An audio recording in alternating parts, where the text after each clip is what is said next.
Mon style de tatou, c'est un mélange de plein de tatous traditionnels.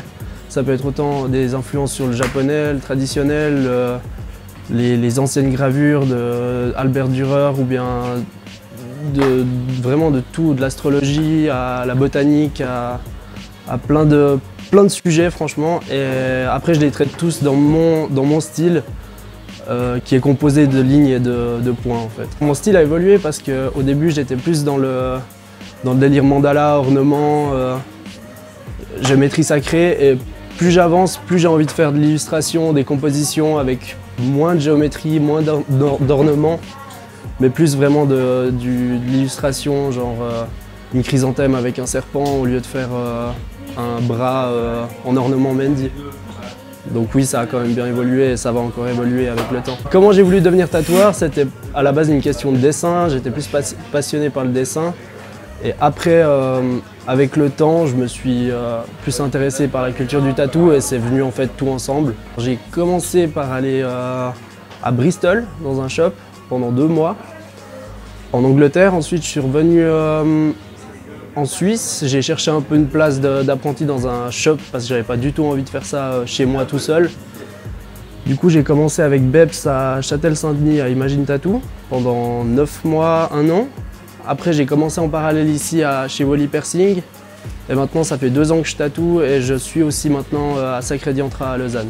Mes inspirations en général, ça peut être autant des artistes qui n'ont rien à voir avec le tatou comme Albert Dürer ou Ernst Haeckel ou des gens comme ça. Ou ça peut autant être de la géométrie dans l'astrologie que des tatoueurs qui m'inspirent aussi comme au début c'était Sven, mon collègue, ou mes collègues de Sacré Diantra avec qui je travaille. Après ça a été aussi des gens comme Liam Sparks, comme Duncan Hicks ou Maxime Buchy ou d'autres gens dans le même univers du blackwork. Mes projets, il y a plusieurs trucs sur lesquels je travaille. Je fais aussi pas mal de gravures sur des vitres en fait, tatouées carrément sur des vitres.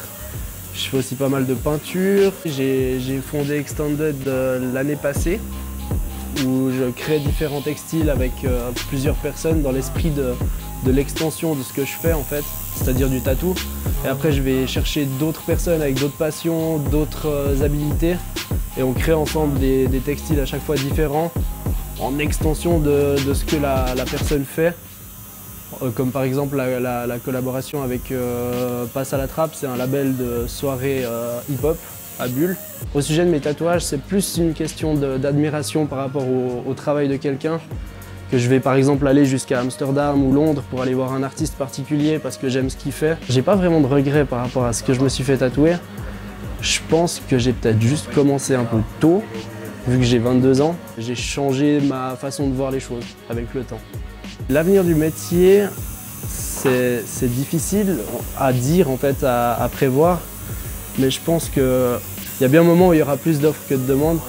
Et du coup, ça va saturer et il y aura une sélection entre guillemets naturelle de qui va rester ou pas. Si on a envie de faire ce qu'on veut nous, il faut qu'on arrive à le vendre. Et du coup, d'une manière ou d'une autre, il faut être bon en marketing, en com. Beaucoup de tatoueurs sont désavantagés parce qu'ils sont peut-être moins bons en com. Et du coup, devront faire des projets qu'ils n'ont peut-être pas envie ou moins envie.